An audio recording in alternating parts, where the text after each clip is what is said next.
Hello everyone, welcome to Learnbee. I am Shivani Chauhan. हम इस video में देखेंगे कंप्यूटर की मेमोरी के बारे में। इससे पहले हम काफ़ी सारे बेसिक्स कवर कर चुके हैं। तो कंप्यूटर सिस्टम को भी मेमोरी की ज़रूरत होती है ताकि वो अपने डेटा को स्टोर कर सके, इंस्ट्रक्शन दे सके प्रोसेसिंग करने के लिए। जो भी हम लोगों ने उसको बोला है करने के लिए, इनपुट दिया है, उसकी प्रोसेसिंग के बाद आउटपुट के लिए भाई कहीं स्टोरेज भी तो चाहिए ना। तो इसलिए मेमोरी को स्टोर करके रखते हैं, तो कंप्यूटर की मेमोरी होती है। यूनिट्स ऑफ मेमोरी इंपॉर्टेंट है। ये वाला पार्ट जो है आप लोगों से एग्जाम में पूछा जा सकता है कि भाई 1 KB में कितने बाइट्स होती हैं। तो 1 KB में 1024 बाइट्स होती हैं। फिर MB होता है मेगाबाइट। 1 MB में 1024। देखिए 1024 ये वाली यूनिट सेम रहेगी। आपको रखना है KB के बाद आता है MB के बाद GB, GB के बाद TB, फिर PB, EB, Z और फिर Y। तो मतलब P petabyte, exabyte, zettabyte, yottabyte. तो ये बहुत ही बड़ी बड़ी यूनिट हमारी बन जाती है। तो आपको यहाँ तक ये KB, MB, GB, TB, PB यहाँ तक तो याद रखना होगा कि 1 KB में 1024 बाइट्स होती हैं, 1 MB में 1024 KB होती हैं। ऐसे चलता जाता है। तो देखो क्या होता है, बाइनरी डिजिट्स जो है वो होती हैं 0 और 1। कंप्यूटर को हमारी वाली भाषा नहीं समझ में आती है, वो बाइनरी भाषा समझता है 0 और 1 की फॉर्म में। Which are the basic units of memory are called bits. तो 0 1 क्या होती हैं, ये होती हैं बिट्स। ये बेसिक यूनिट ऑफ मेमोरी होती हैं जिनको हम लोग क्या बोलते हैं, बिट्स बोलते हैं। Further these bits are group together to form words. अब इनको अलग अलग हम लोग ग्रुप करते हैं, जैसे कि 1001, 1010। तो अलग बिल्कुल अलग अलग तरीके से हम इनको क्या करते हैं, ग्रुप करते हैं ताकि कुछ मीनिंग निकल पाए। अ 4-bit word is called a nibble. तो आपसे क्वेश्चन आ सकता है कि व्हाट इज अ निबल। तो 4 ग्रुप वर्ड, तो 4 बिट का, 4 बिट का जो शब्द होता है उसको हम लोग निबल बोलते हैं। जैसे कि 1001, ये 4 है ना, 4 बिट के वर्ड हैं, तो इसको हम लोग बोलते हैं निबल। बिट क्या होता है, 1 या फिर 0 को हम बिट बोलते हैं। 4 बिट हो गई निबल। अ 2 निबल वर्ड, 2 निबल वर्ड यानी कि 8 बिट वर्ड को हम लोग बाइट बोलते हैं। तो 8 बिट का जो वर्ड होता है उसको हम लोग BYTE बाइट बोलते हैं। एग्जाम्पल के लिए ये देखो 8 बिट का ये वर्ड है। 8 बिट के हमारा अगर वर्ड बनता है उसे हम बाइट बोलते हैं। Like any other standard unit, bytes are grouped together to make bigger chunks or unit of memory। तो ये बाइट्स को हम लोग ग्रुप टुगेदर करते हैं और बड़ी हम यूनिट बनाते हैं। तो सबसे पहले बिट 0 1, फिर 4 बिट मिलकर के निबल बनाती हैं। 8 बिट बाइट होती है और बाइट से ही हम लोग आगे फिर ग्रुप्स बनाते जाते हैं। और यही यूनिट का डिस्क्रिप्शन हमें देखने को मिलता है। आप कंफ्यूज तो नहीं हो रहे हैं कि भाई यहाँ पे तो ये 1 KB = 1024 बाइट्स। तो 1024 बाइट्स मिलती हैं तब जाकर के 1 KB बनता है। ये होता है इसका मतलब। कंप्यूटर ऐसे ही समझता है। कंप्यूटर मेमोरी, तो टाइप्स ऑफ मेमोरी, मेमोरी के कितने टाइप्स होते हैं। तो देखो बेसिकली 2 टाइप की मेमोरी होती है। Computer have 2 types of memories, namely क्या क्या इनके नाम है, primary memory and secondary memory. तो 2 टाइप की मेमोरी कंप्यूटर की होती है, प्राइमरी मेमोरी होती है और एक होती है सेकेंडरी मेमोरी। तो सबसे पहले हम लोग देखते हैं कि प्राइमरी मेमोरी क्या होती है। तो primary memory is essential component of computer system. तो प्राइमरी मेमोरी जो है वो कंप्यूटर सिस्टम का काफ़ी ज़्यादा असेंशियल ज़रूरी कंपोनेंट है। इसमें क्या होता है, program and data are loaded into primary memory before processing. CPU interact directly with primary memory to perform read write operation. तो इसमें क्या होता है, प्राइमरी मेमोरी में डेटा को हम लोग डालते हैं और यही प्राइमरी मेमोरी में ही डेटा की प्रोसेसिंग होती है। और फिर उसके बाद CPU इंटरैक्ट करता है डायरेक्टली प्राइमरी मेमोरी के साथ और कोई भी ऑपरेशन को लिखता है, समझता है। तो CPU जो है वो प्राइमरी मेमोरी के साथ इंटरैक्ट करके ही कोई भी फंक्शन को परफॉर्म करता है। अब प्राइमरी मेमोरी भी 2 टाइप की होती है। एक तो होती है रैम, इसकी फुल फॉर्म आ सकती है रैंडम एक्सेस मेमोरी। फिर उसके बाद होती है रोम, ये होती है रीड ओनली मेमोरी। तो प्राइमरी मेमोरी भी 2 टाइप की होती है, एक होती है रैंडम एक्सेस मेमोरी और एक होती है रीड ओनली मेमोरी। अब आ जाता है रैम क्या होती है। तो रैम इज वोलेटाइल, मतलब as long as the power is supplied to the computer it retains the data in it. Volatile है मतलब खत्म होने वाली है, हमेशा नहीं रहती है। तो रैम रैंडम एक्सेस मेमोरी, जब तक इसको पावर सप्लाई होगी तब तक ये मेमोरी कंप्यूटर के पास रहेगी। But as soon as the power supply is turn off, जैसे ही पावर सप्लाई टर्न ऑफ कर देंगे all the contents of RAM are wiped out. Power supply हटेगी तो रैम के कंटेंट्स हट जाएंगे। आपको difference between RAM and ROM भी आता है एग्जाम में। तो रैम क्या होती है, वोलेटाइल मेमोरी होती है, जब तक पावर सप्लाई रहेगी तब तक ये काम करेगी, पावर सप्लाई हटते ही सारी की सारी मेमोरी खत्म हो जाएगी। It is use to store data temporarily while computer is working. तो जो रैम है वो तब तक काम करता है जब तक कंप्यूटर पावर से कनेक्टेड होता है, ये टेम्परेरी मेमोरी होती है। रोम क्या होता है, रीड ओनली मेमोरी। तो ये नॉन वोलेटाइल होती है, means its content are not lost even when the power is turn off. तो पावर चाहे हटा दें हम तब भी इसका कंटेंट गायब नहीं होता है, ये रहता है और इसको सिर्फ हम रीड कर सकते हैं, चेंज नहीं कर सकते हैं। कंप्यूटर मेमोरी में आगे देखते हैं, चेज मेमोरी होती है। तो random access memory is faster than secondary storage, ये फास्ट काम करती है random access memory secondary storage से, but not as fast as computer processor. But computer processor से फास्ट काम नहीं करती। So because of RAM CPU में हैव टू स्लो डाउन। तो रैम की वजह से सीपीयू जो है स्लो डाउन हो सकता है, क्योंकि ये प्रोसेसर की जितना फास्ट काम नहीं करती है। To speed up the operation of CPU, अब सीपीयू के ऑपरेशन को अगर हमें स्पीड अप करना है, a very high speed memory is placed between CPU and the primary memory known as cache. तो सीपीयू और प्राइमरी मेमोरी के बीच में एक चेज मेमोरी लगा देते हैं, क्योंकि चेज मेमोरी फास्ट काम करती है, रैम जो है वो इतना फास्ट काम नहीं करता। चेज क्या करती है, it stores the copies of data from frequently accessed primary memory location, thus reducing the average time required to access data from primary memory। तो प्राइमरी मेमोरी से जो डेटा लेने वाला काम होता है ना, उसमें टाइम ये कम लगता है, ये जो है कॉपीज को स्टोर कर लेते हैं जिन चीज़ों की हम लोग को जरूरत होती है। When CPU needs to access memory, it first examines the chase. In case the requirement is met, it is read from the chase. Otherwise, primary memory is accessed. तो भाई चेज में ना जो हम इंपॉर्टेंट चीज़ें होती है ना हमारी, जिनके में बहुत ज़्यादा ज़रूरत होती है, वो वाली चीज़ें चेज मेमोरी में होती है। तो भाई सीपीयू को अगर उस डेटा की ज़रूरत है, वो फटाफट से चेज मेमोरी में चेक करता है। अगर चेज मेमोरी में उसको मिल गई तो भाई बहुत बढ़िया है, नहीं मिली तो फिर वो आगे रोम के पास जाता है, रोम या रैम के पास जाता है उस चीज़ को लेने के लिए। तो चेज मेमोरी ना जो प्रोसेसर और जो हमारी प्राइमरी मेमोरी और रैम रोम उनके बीच का काम करती है, क्योंकि जो रैम होती है वो इतनी फास्ट नहीं होती जितनी चेज होती है। चेज फास्ट होती है तो इसलिए हम लोग इसका फटाफट इस्तेमाल कर लेते हैं। अब सेकेंडरी मेमोरी आती है, प्राइमरी मेमोरी हमने देख ली। अब सेकेंडरी मेमोरी में क्या क्या आते हैं, देखो पेन ड्राइव हो गई, और फिर उसके बाद हार्ड डिस्क हो गई, CD DVD, memory card, tape drive, ये है ना, एसएसडी जो होता है सॉलिड स्टेट ड्राइव, ये सारे के सारे सेकेंडरी मेमोरी होती है। हम जिसको चीज़ों को सेव करके रख लेते हैं। पेन ड्राइव में पहले आपको तो नहीं पता होगा, आप लोग को मे बी आप लोग को पता होगा, आई डोंट नो, बट पहले 2007-8 जब कंप्यूटर्स बहुत ज़्यादा हमारे देश में आए थे, तब हम लोग ना सीडीज़ या फिर पेन ड्राइव्स एक दूसरे से लेते थे और मूवीज़ और गाने सब ट्रांसफर करते थे। Primary memory has limited storage capacity and is either RAM volatile या फिर ROM non volatile.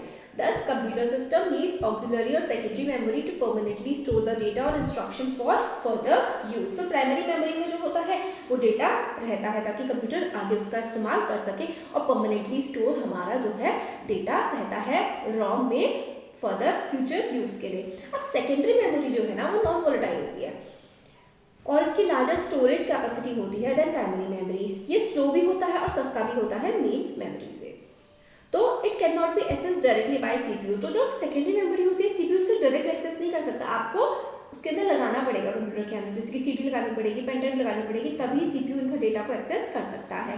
Content of secondary memory need to be first brought into the main memory for the CPU to access. आपको connect करना पड़ेगा, जैसे phone जो है वो भी एक तरीके से आप सेकेंडरी मेमोरी मान सकते हैं, क्योंकि आप फ़ोन को कनेक्ट करेंगे, फ़ोन की जो भी चीज़ें हैं, डेटा है, वो सारा का सारा ट्रांसफर हो जाएगा। Examples of secondary memory include hard disk drive, HDD, CD, DVD, memory card, etc. However, these days there are secondary storage devices like solid state drive which support very fast data transfer speed as compared to earlier। अब तो जो है ये solid state drive बहुत ज़्यादा fast data transfer के लिए हम इस्तेमाल करते हैं, SD कार्ड इसको हम बोलते हैं। हाँ, drive Also, data transfer between computer have become easier and simpler due to availability of small-sized and portable flash drive। तो जो है फ्लैश ड्राइव है, पेन ड्राइव जो है, इससे भी डेटा हम ट्रांसफ़र कर लेते हैं। अब data capturing, storage and retrieval, data को रखना, स्टोर करना, फिर उसको यूज़ करना, रिट्रीव करना। तो data capturing it involves process of gathering data from different sources in digital form. तो इसमें क्या होता है, हम लोग डेटा को अलग अलग फॉर्म से क्या करते हैं, लेकर के आते हैं डिजिटल फॉर्म में। तो process of gathering data from different sources in digital form, digital form में हम अलग अलग सोर्सेज से डेटा को लेकर के आते हैं, डेटा कैप्चरिंग इसको बोलते हैं। डेटा में be captured using keyboard, barcode readers used eight, है ना, तो रिमोट सेंसर्स, अर्थ ऑर्बिटिंग सैटेलाइट, तो डेटा बहुत सारी जगह से हम लोग कैप्चर कर सकते हैं। आप मॉल्स वगैरह में जाते हैं, स्कैनर होते हैं ना, एक बारकोड होता है, उससे वो पूरा का पूरा डेटा स्कैन कर लेता है। सैटेलाइट भी जो है वो डेटा कर लेती है। मल्टीपल सोशल मीडिया से भी हम लोग डेटा उठा लेते हैं। Sometimes heterogeneity among data sources make data capturing a complex task. अब क्योंकि बहुत अलग अलग सोर्सेज हैं तो उससे कई बार डेटा उठाना भी बहुत ज़्यादा मुश्किल हो जाता है। तो डेटा कैप्चरिंग का मतलब हुआ अलग अलग सोर्सेज से अलग अलग डेटा को कैप्चर करना है, फिर उठाना और उसका इस्तेमाल करना। तो ये डेटा कैप्चरिंग हो गया। डेटा कैप्चर करके आपको कहीं स्टोर भी करना पड़ेगा। It is a process of storing the capture data for processing data. आपने डेटा कैप्चर कर ले कि भाई आपने सपोज करो कि red dresses in the world, पूरी दुनिया की रेड ड्रेसेस, तो एक डेटा बहुत ही बड़ा डेटा आ जाएगा जो आपने कैप्चर करके रख लिया, फिर कहीं स्टोर भी तो करोगे, है ना।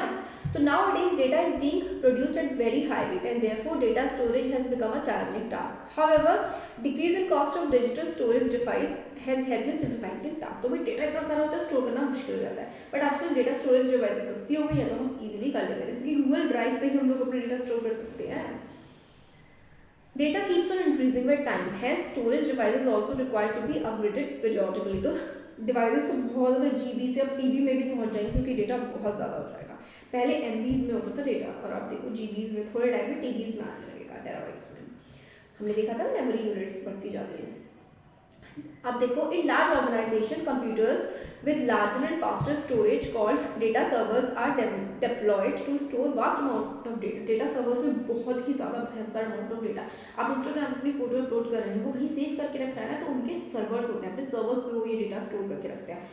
Such dedicated computers help in processing data efficiently. However, the cost, hardware, software of setting up data servers as well as its maintenance is high, especially for small organization and startup। अब data को store करने की, उसको maintain करने की जो cost होती है ना, वो छोटी कंपनीज के लिए तो काफ़ी ज़्यादा हाई हो जाती है। बड़ी बड़ी कंपनीज के लिए डेटा को स्टोर करके रखना जो है सही पड़ता है, सस्ता पड़ता है, क्योंकि उनके पास पैसा भी ज़्यादा होता है और स्टोरेज डिवाइसेस भी उनके पास बड़ी अवेलेबल होती है। अब डेटा को यूज़ करना, रिट्रीव करना। It involves fetching data from storage device for its processing as per the user requirement. अपनी रिक्वायरमेंट के हिसाब से डेटा उठा लेना। As data bases grow, challenges involve in search and retrieval of the data is acceptable time also increase। minimizing data access time is crucial for faster data processing। अभी data को process करके निकालना, अभी हम क्या करते हैं, हमें आर्टिकल सर्च करना है, आर्टिकल में ग्लोबलाइजेशन, कितना सारा डेटा आ जाता है, उस डेटा में से फिर हम लोग सर्च करते हैं। अब तो खैर चैट जीपीटी में आपको बढ़िया से एक आर्टिकल खुद ही वो बना करके दे देगा। वो चीज़ें भी देखो कितनी इवॉल्व हो रही है टाइम के साथ साथ। ये एआई या आर्टिफिशियल इंटेलिजेंस, आगे के वीडियोज़ में हम आर्टिफिशियल इंटेलिजेंस भी पढ़ेंगे। तो हम लोगों ने डेटा रिट्रीव करना सीखा कि निकालना सीखा डेटा को। अब data deletion and recovery, delete हो गया मतलब यूज या डिलीट कर दिया, रिकवर करना पड़ता है कि भाई गलती से डिलीट हो गया है, अब जरूरत पड़ रही है। One of the biggest threat associated with digital data is it's deletion. भाई गायब हो गया, डिलीट हो गया गलती से, तो क्या करोगे। Storage device can malfunction और crash down resulting in the deletion of store data. Users can accidentally erase data from storage device और hacker malware can delete the digital data intentionally. तो डेटा कई बार आप delete कर सकते हैं गलती से, कोई मैलवेयर आ गया, कोई वायरस आ गया, वो भी आपका डेटा डिलीट कर सकता है। या फिर आपका जैसे फ़ोन ही ख़राब हो गया सपोज करो किसी का, उसमें बहुत सारे फोटोज़ थे, बड़ी सारी चीज़ें थी, वो सब डिलीट हो जाती है। तो ये प्रॉब्लम होती है डेटा डिलीशन की। Deleting digitally store data means changing the details of data at a bit level. तो बिट लेवल पर आप उसका जो है स्टोरेज के डेटा को चेंज कर रहे हैं, which can be very time consuming. Therefore when any data is simply deleted, its address entry is marked as free and that much space is shown as empty to user without actually deleting the data। तो वो कई बार क्या होता है ना, मैल functioning की वजह से बिट लेवल पे आ जाता है, बिल्कुल जीरो हो जाता है, भले ही एक्चुअली ना डिलीट हुआ, फिर भी कई बार आपको शो करने लगता है कि सब कुछ खाली है। In case data gets deleted accidentally और corrupted, there arises a need to recover the data. गलती से हो गया या गायब हो गया कोई मैलवेयर की वजह से, तो फिर दोबारा से रिकवर भी करना पड़ेगा, है ना। तो recovery of data is possible only if the contents space marked as deleted not have been overwritten by some other data. तो भाई आपने अगर वो मेमोरी हटा करके दोबारा से उसमें कोई और डेटा नहीं डाल दिया है ना, तब तक तो आप उसको रिट्रीव कर सकते हो। बट अगर डेटा दोबारा से उसमें कोई और डेटा आ गया है तो फिर उस डेटा को फिर तो गायब ही हो गया, आप समझो खत्म हो गया data. Data recovery is a process of retrieving deleted, corrupted और lost data from secondary storage device. तो सेकेंडरी स्टोरेज डिवाइसेस से अगर आप लोग डेटा को रिट्रीव कर रहे हैं जो जैसे करप्ट हो गया, हो सकता है कि डिवाइस खराब हो गई है, फिर डेटा खो गया है, उसको दोबारा से लेकर के आना ही डेटा रिकवरी होती है। जैसे कि आपको मान लीजिए फोटो डिलीट हो गया, आपको रिकवर करना है, तो दोबारा से अगर आप लोग उसको रिसाइकल बिन से या फिर कहीं से निकलवा पा रहे हैं तो वही डेटा रिकवरी है। There are usually 2 security concerns associated with data. तो डेटा से सिक्योरिटी कंसर्न्स क्या क्या रिलेटेड है, तो one of its deletion by some unauthorised person और सॉफ्टवेयर। वही मालवेयर आ जाता है, वायरस आ जाता है, वो हमारे डेटा को अगर डिलीट कर देता है तो ये कंसर्न हम अवॉइड कर सकते हैं by limited access to computer system and using password for user account and files wherever possible. तो आप कैसे इसको कर सकते हैं, भाई कोई अननोन लिंक पर क्लिक ना करें, पासवर्ड्स अच्छे रखें ताकि कोई और आपके कंप्यूटर को एक्सेस ना कर पाए। There is also an option of encrypted files to protect them from unwanted modification. आप फाइल्स का एनक्रिप्शन कर सकते हैं, यानी कि कुछ पासवर्ड रख सकते हैं आप उन फाइल पर ही ताकि कोई फाइल को एक्सेस ना कर पाए, डिलीट ना कर पाए। Other concern related to unwanted recovery of data by unauthorised user या सॉफ्टवेयर। कोई सॉफ्टवेयर आ जाता है, मालवेयर आ जाता है, वायरस आ जाता है, वो भी कई बार हमारे पूरे डेटा को उड़ा देता है, तो वो भी काफ़ी बड़ी प्रॉब्लम हमारे लिए बन जाती है।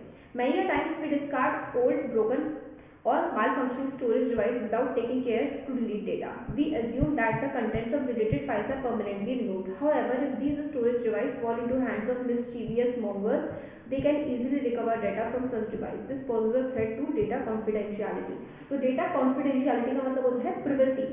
भाई आप कुछ ऐसा कंटेंट हो सकता है जो किसी आपके साथ शेयर ना करना चाहते हो। आपको लगा आपका फ़ोन ख़राब हो गया और मतलब किसी का फ़ोन ख़राब हो गया या फिर कोई चीज़ खो गया, आपको लगता है वो डेटा अपने आप ही डिलीट हो गया। नहीं, ऐसा नहीं होता, कोई वो डेटा निकाल भी सकता है। तो डेटा कॉन्फिडेंशियलिटी यानी कि डेटा आपका कहीं किसी गलत हाथ में ना चला जाए, ये भी काफ़ी बड़ा कंसर्न होता है डेटा से related. This concern can be mitigated by using proper tools to delete or shred data before disposing of or any old or faulty storage device. कोई आपकी डिवाइस ख़राब हो गई है, आप उसको डिस्कार्ड कर रहे हैं, बेच रहे हैं, तो अपना डेटा सही तरीके से डिलीट करके ही बेचें, क्योंकि उस डेटा का गलत इस्तेमाल भी किया जा सकता है। तो ये हम लोगों ने पूरा का पूरा डेटा के बारे में देखा, मेमोरी के बारे में, डेटा डिलीशन, डेटा रिकवरी, कहाँ स्टोर होती है, किस टाइप की स्टोरेज डिवाइस होती है, ये सब हमने कवर किया।